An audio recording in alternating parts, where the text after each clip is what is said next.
আজকে হাইকোর্ট ডিভিশনের একটা ডিভিশন বেঞ্চ একটা আমাদের দায়েরকৃত একটা রিট পিটিশনের চূড়ান্ত শুনানি অন্তে একটা রায় দিয়েছেন। সেই রায়ের মধ্যে তারা বলেছেন যে নির্বাচন কমিশন এবি পার্টির নিবন্ধনের যে দরখাস্তটিকে নামঞ্জুর করে নিবন্ধন বঞ্চিত করেছিলেন, সেই আদেশটিকে সংবিধান পরিপন্থী, অবৈধ, খামখেয়ালিপূর্ণ এবং ন্যায় বিচারের পরিপন্থী হয়েছিল। এই মর্মে তাদের সেই সিদ্ধান্তটিকে অবৈধ ঘোষণা করেছেন। একই সাথে আদালত বাংলাদেশের নির্বাচন কমিশনকে নির্দেশ দিয়েছেন অবিলম্বে আমার বাংলাদেশ পার্টি বা এবি পার্টিকে নির্বাচন কমিশনের অধীনে একটা রাজনৈতিক দল হিসেবে নিবন্ধন প্রদানের জন্য নির্দেশ প্রদান করেছেন। এটা হচ্ছে মোটা দাগের আদেশ। এটা কোনো টাইম উল্লেখ না করে বলেছেন ফোর্থউইথ, মানে হচ্ছে এখন থেকে জাজমেন্টটা পাওয়া মাত্র এবি পার্টিকে এই নিবন্ধনটা দেওয়ার জন্য নির্দেশ দিয়েছেন হাইকোর্ট ডিভিশন। 1400-রও বেশি শাখা উপশাখায় দেশের বৃহত্তম ব্যাংক আইএফআইসি। দেখুন, নির্বাচন কমিশন বাতিল করেনি। আপনারা জানেন যে নির্বাচন কমিশন গত নির্বাচনের আগে রাজনৈতিক দলসমূহকে যারা নিবন্ধন পেতে আগ্রহী তাদেরকে নিবন্ধনের জন্য আবেদন করার জন্য একটা সার্কুলার ইস্যু করেছিল।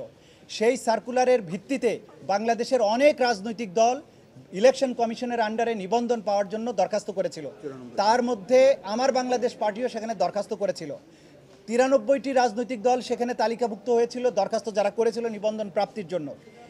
এই নিবন্ধন প্রাপ্তির দরখাস্তের সাথে প্রত্যেকটা রাজনৈতিক দলকে বিপুল পরিমাণে ডকুমেন্ট জমা দিতে হয়। আপনারা জানেন এবি পার্টি 20,559 পৃষ্ঠার ডকুমেন্ট জমা দিয়েছিলেন। কারণ ওই ডকুমেন্টের মধ্যে পার্টির গঠনতন্ত্র, কেন্দ্রীয়, জেলা, থানা, উপজেলা কমিটির তালিকা, সমর্থকদের ভোটার তালিকা সহ এগুলো দাখিল করতে হয়েছিল। সেগুলো দাখিল করার পরে নির্বাচন কমিশন যাচাই বাছাই করে প্রাথমিকভাবে যাচাই করে যাদেরকে সঠিক পেয়েছিল এরকম 12টি দলের তালিকা তারা প্রস্তুত করে।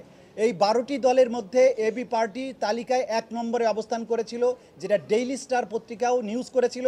ইলেকশন কমিশনও তাদের প্রেস কনফারেন্সের মাধ্যমে এটা স্বীকার করেছিলেন। পরবর্তীতে এই 12টি দলের আবেদনের ভিত্তিতে তারা মাঠ পর্যায়ে তদন্ত করেছিলেন। যদিও আইনে মাঠ পর্যায়ে তদন্তের কোনো বিধান ছিল না, তারপরেও তারা প্র্যাকটিক্যালি এবি পার্টির কেন্দ্রীয় অফিস থেকে শুরু করে মাঠ পর্যায়ের সকল অফিস পরিদর্শন করেছেন। এই কাজগুলো করতে গিয়ে তারা বেআইনি কাজও করেছেন। যেমন কোনো সদস্য বা ভোটার যারা আছে তাদেরকে রাতের বেলা পুলিশ দিয়ে ফোন দিয়ে বলেছে আপনি কি এবি পার্টি করেন। তো ওই সময়ে স্বৈর শাসকের সময়ে পুলিশ যখন ফোন করে ভয়ের চোটে অনেক মানুষ তখন বলেছে না ভাই আমি তো রাজনীতি করি না। এই জাতীয় হয়রানির প্রতিবাদে আমরা ইলেকশন কমিশনকে বলেছিলাম যে আপনারা তদন্ত করবেন ভালো কথা, কিন্তু পুলিশ দিয়ে মানুষকে যদি ফোন করান তাহলে এইটা কোনো সঠিক তদন্ত হবে না। সেই দরখাস্তগুলোও আমরা এই পিটিশনে সংযুক্ত করেছিলাম।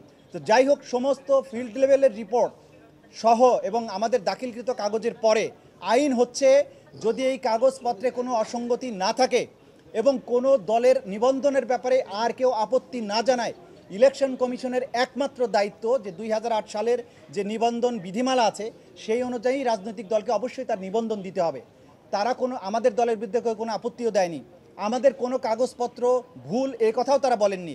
আমাদের কোনো কিছু কাগজ শর্ট আছে সে কথাও বলেননি। সবাই জানে যে এবি পার্টিকে নিবন্ধন দেওয়া হচ্ছে। ঠিক 5 মিনিট আগে হঠাৎ করে তারা গোপন বৈঠকে বসে ঘোষণা দিল যে এবি পার্টিকে নিবন্ধন দেওয়া হলো না।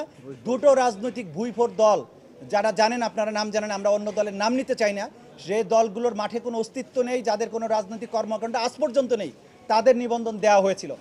সেই কারণে আমরা আমাদের নিবন্ধন না দেওয়ার যে আদেশ এইটিকে চ্যালেঞ্জ করে হাইকোর্ট ডিভিশনে মামলা করেছিলাম। সেটা প্রথমে শুনানি অন্তে রুল জারি হয়েছিল। গত বৃহস্পতিবারের দিন এটা এই হাইকোর্ট ডিভিশনের একটা ডিভিশন বেঞ্চে বিস্তারিত শুনানি হয়েছে। শুনানি হওয়ার পরে জাস্টিস নাইমা হায়দার এবং জাস্টিস কাজী জিনাত হকের বেঞ্চে এটা শুনানি হয়েছে। হওয়ার পরে আজকে এটা রায়ের জন্য ছিল। আজকে আদালত ফুল কোর্টে এটা রায় দিয়েছেন। নির্বাচন কমিশনের আমাদেরকে নিবন্ধন না দেওয়ার যে সিদ্ধান্ত সেটাকে অসাংবিধানিক বলেছেন, অযৌক্তিক বলেছেন, খামখেয়ালিপূর্ণ বলেছেন এবং বলেছেন এটা জাস্টিস অ্যান্ড ফেয়ারনেসের যে নীতি তার বাইরে গিয়ে এটা করা হয়েছে। এই অবজারভেশন দিয়ে তাদের আদেশকে অবৈধ ঘোষণা করেছেন। একই সাথে অবিলম্বে, মানে এই রায় পাওয়া মাত্র এবি পার্টিকে একটি রাজনৈতিক দল হিসাবে নিবন্ধন দেওয়ার জন্য বাংলাদেশের নির্বাচন কমিশনের প্রতি তিনি নির্দেশ জারি করেছেন। দেখুন, নির্বাচনে যাওয়া না যাওয়া এটা রাজনৈতিক সিদ্ধান্তের বিষয়। এই দলটি আমরা রাজনৈতিক দল হিসাবে নিবন্ধিত হলাম। বাংলাদেশে একটা বিপ্লবী সরকার বা একটা অভ্যুত্থানের মাধ্যমে সৃষ্ট একটি পরিস্থিতি বিরাজ করছে। কোনো দলই এই মুহূর্তে নির্বাচনের কথা বলছেন না। সবাই বলছেন বাংলাদেশের যে সরকার এখন আমরা সবাই মিলে বসিয়েছি স্বৈর শাসনকে হটিয়ে, সেই সরকার রাষ্ট্রের নেসেসারি রিফর্ম করবেন, ইলেকশন কমিশন থেকে শুরু করে সুপ্রিম কোর্ট, আমলাতন্ত্র, পুলিশ প্রশাসন, যাবতীয় জায়গায় সব কিছু রিফর্ম হওয়ার পরে যেদিন নির্বাচনের পরিবেশ তৈরি হবে, রাজনৈতিক দল হিসাবে রাজনৈতিক দলের কাজই তো জনগণের রায় নিয়ে ক্ষমতায় যাওয়া। এবি পার্টি নিশ্চয়ই গণতান্ত্রিক প্রক্রিয়া নির্বাচনে অংশগ্রহণ করবে, তবে সেই পরিস্থিতি এখন পর্যন্ত বাংলাদেশে সৃষ্টি হয়নি। যখন পরিস্থিতির সৃষ্টি হবে, নির্বাচনের আমেজ আসবে, সব রাজনৈতিক দল মিলে মুক্ত বাতাসে আবার সিদ্ধান্ত গ্রহণের জন্য নির্বাচনে যাবে, সেদিন অবশ্যই এবি পার্টি নির্বাচনে যাবে এবং এবি পার্টি বাংলাদেশের প্রধানতম রাজনৈতিক শক্তি হিসেবেই নির্বাচনের মাধ্যমে বাংলাদেশের রাজনীতিতে আসতে চায়। এটা